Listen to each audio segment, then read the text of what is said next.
Star Trek Generations was released in 1994, the first big screen outing for the Next Generation cast. Directed by David Carson and written by Ronald D. Moore and Brannon Braga. Generations had a budget of $35 million at the time, but when adjusted for inflation, that's probably closer to $60 million in today's money. The film made $118 million worldwide, almost twice that in today's money. It wasn't exactly a major critical success. Overall, it was considered fair to middling, a disappointment, but not irredeemable by any stretch of the imagination. The central issue with the film was that there was basically a laundry list of things from the studio that the writers had to put in the script, and so their hands were a bit tied by these requirements, whereas with Star Trek First Contact, the next film in the franchise, both Moore and Braga were free to do what they liked. First and foremost, the film had to put Jean-Luc Picard and Captain Kirk together on screen somehow, and so time travel would be necessary, although a slightly different take on time travel was used in this film. The two characters would meet in a temporal nexus point where time has no meaning. Also, the Galaxy-class USS Enterprise D had to be destroyed to make way for the more cinematic Sovereign-class Enterprise E in Star Trek First Contact. There were some production issues regarding a new set of uniforms designed specifically for the film, which ended up not being used, though they did go into production for the film's action figure toys. They were a modification of the uniforms from the TV series, but when they were scrapped shortly before shooting commenced, the cast instead made use of a combination of the original TNG uniforms and also borrowed the uniforms that were being used at the time on Deep Space Nine and Voyager, which is why Jonathan Frakes had to roll up his sleeves in the film because his uniform wasn't made for him. The film also saw the unpopular move to kill off Trek icon Captain James T. Kirk, which was supposed to be this poignant passing of the torch moment in the franchise, but it was executed so poorly that it just feels empty, much like the destruction of the Enterprise D at the hands of a much inferior 20-year-old Klingon bird of prey.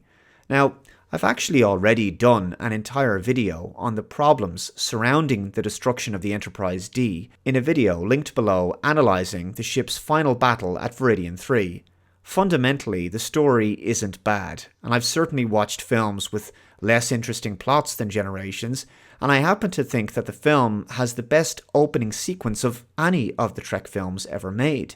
The first 10 minutes are just fantastic. The film opens in the 23rd century during the christening of the Excelsior-class Enterprise B, a redress of the USS Excelsior model from Star Trek VI, The Undiscovered Country. 3 guests of honor are welcomed aboard: Kirk, Chekhov, and Scotty. Now, originally, it was supposed to be the entire cast of the original series, but most of them felt that they had already said their goodbyes in Undiscovered Country and didn't want to return for what were basically walk-on cameos. Leonard Nimoy was offered the chance to direct the film, but he declined because he didn't like the script. Nevertheless, everything about the first 10 minutes of the movie worked really well. The ship is due for a shakedown test, but is forced to make a rescue of 2 Elorian freighters caught in some kind of spatial distortion. As usual, the Enterprise is the only ship in range, so they go off to investigate. The tension of the whole scene is brilliant. Alan Ruck does a great job playing a very young, green, fresh-faced captain unsure of himself and not knowing what the best solution is to save the refugees, while the experienced, retired Captain Kirk hovers around restlessly in the background of the bridge, desperate to jump in to give his advice and take command. It's just so well done, and William Shatner is just fantastic here. Kirk is frustrated in his retirement years. He's longing to make a difference once again on the bridge of a starship. The Enterprise crew are at least partially successful in saving some of the Elorian refugees. Scotty manages to beam some of the freighter crew aboard in a close rescue attempt.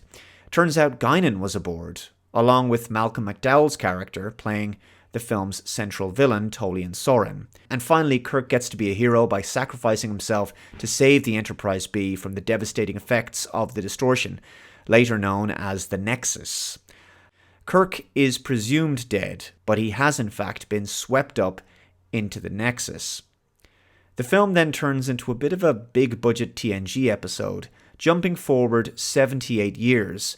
the crew of the Enterprise D celebrate the promotion of Worf to Lieutenant Commander in the holodeck. It's a light-hearted scene, but not all of the humour works. Generations has several aspects that I really like. Aside from the excellent opening, the film's cinematography is beautiful, a gorgeous, saturated colour palette, and the musical score by Dennis McCarthy is one of my all-time favourites. One of the best in the franchise, I think. The crash landing sequence of the Enterprise D saucer section is just superb, and the visual effects and action set pieces still hold up today. There's some memorable location shooting, and Brent Spiner is hilarious as Data with an emotion chip. But characters like Beverly Crusher, Worf, and Deanna Troi really don't get all that much to do. There's a subplot about Picard's brother and nephew being killed in a fire, which always bugged me and I felt was unnecessary and a disservice to their characters, considering we got to know them both in the episode Family. But there's really not much story here. Soren is destroying stars by using an experimental compound stolen from the Romulans. It's called trilithium.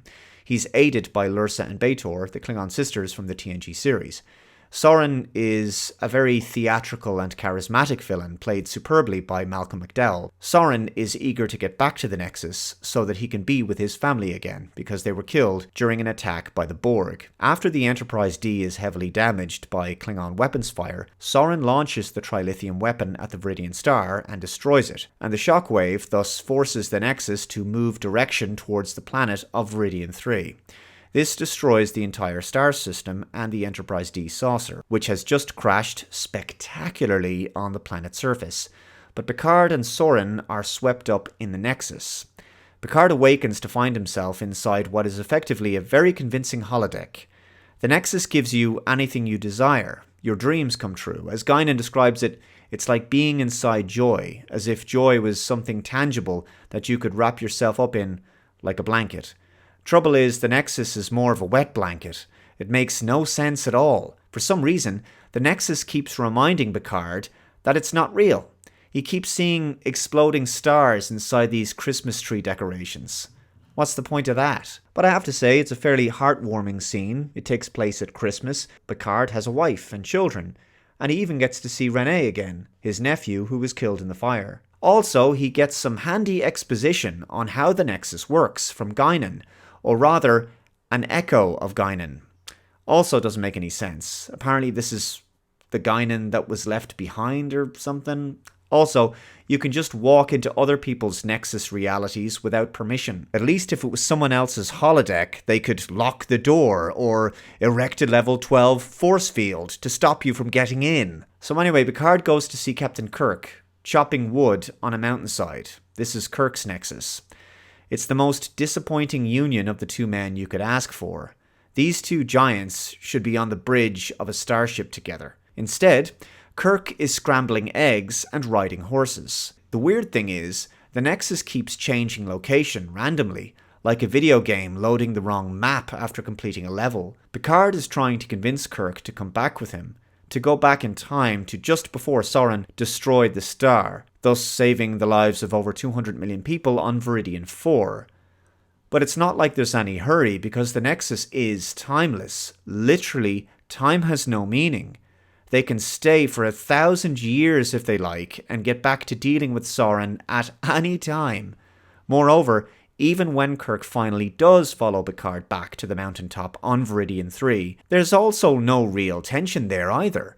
I mean, they're kind of technically caught in this loop. Even if they fail to stop Soren again, they can just slip back into the Nexus and try the whole process over again. This was an issue with the very concept of the Nexus as a plot device. Time has no meaning, thus there's no sense of suspense or urgency. In the end, Picard and Kirk work together to prevent the trilithium missile from launching. It was good to see Kirk putting Soren in his place in a fist fight. Kirk was always much more the physical fighter than Picard after all. But Kirk dies not on a bridge of a starship, but under a bridge and steel girders. Picard somehow drags Kirk's dead body up to the top of the mountain and buries him under rocks. Thank God Daystrom Station got him out of there, right? Well, look, to be honest, I made my peace with Kirk's death years ago, no matter how disappointing it may have been. But it has to be said, his death is slightly better than the original ending for the film. The film was reshot to improve the ending. Kirk was originally killed by being shot in the back by Soren, which was seen as being undignified, but I'm not sure how much better falling off a bridge is. The Enterprise D is too badly damaged to be salvaged. Within the next 20 years, that is, as Geordi eventually managed to refurbish the saucer and give it the star drive of the USS Syracuse, as seen in Season 3 of Star Trek Picard. Star Trek Generations is very good in places, and has some really strong set pieces, and a phenomenal soundtrack. But the story is built around a plot device designed to simply get Picard and Kirk on screen together, and it's not a very strong plot device, and the result, while historic for the franchise, is ultimately unsatisfying. Still, despite the film's flaws, Generations has a kind of likability factor for me, and I still maintain it's stronger than Star Trek Insurrection and Nemesis. Let me know your thoughts on Star Trek Generations in the comments below. Thanks for watching, take care, and I'll see you next time. Bye bye.